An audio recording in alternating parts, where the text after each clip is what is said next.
as you heal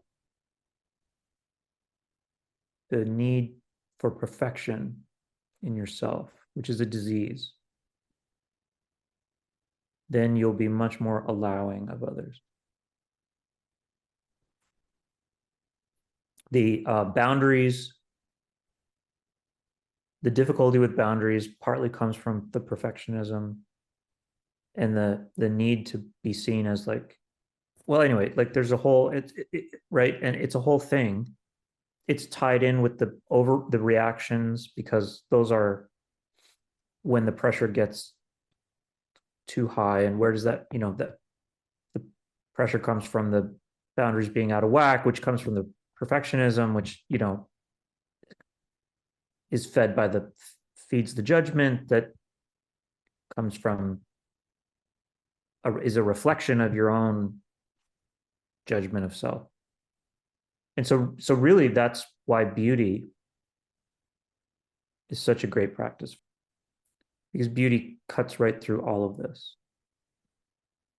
If life is beautiful and you are beautiful, then when you enter that numinous beauty, not a shallow external beauty, but that real numinous divine beauty, sacred beauty, it cuts right through all of this. Because if you're sacred and beautiful, that's essentially saying that you're perfect, which is correct.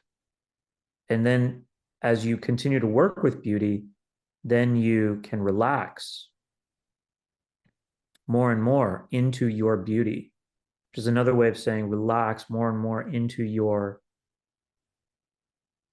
perfected being, which is another way of saying relax more and more into your higher self. And so there's this very natural transition where your higher consciousness just descends and envelops you as you work with sacred beauty, as you work with the mantras and you work with the all these things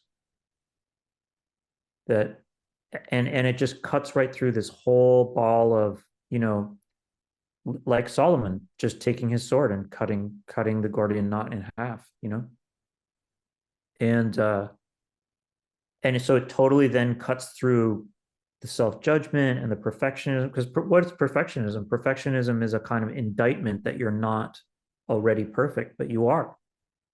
And sacred beauty just really brings that energy of like your divinity, your wholeness, your beauty. There's nothing to criticize. Like you're perfect, perfectly beautiful, perfectly whole, perfectly perfect. And so then the perfectionism falls away, and then the judgment falls away. And then, well, if you're perfect and sacred and beautiful, which you are, then you immediately can look at the whole rest of the world in the same way. And so then the judgment falls away. And then, the whole thing just kind of like rights itself.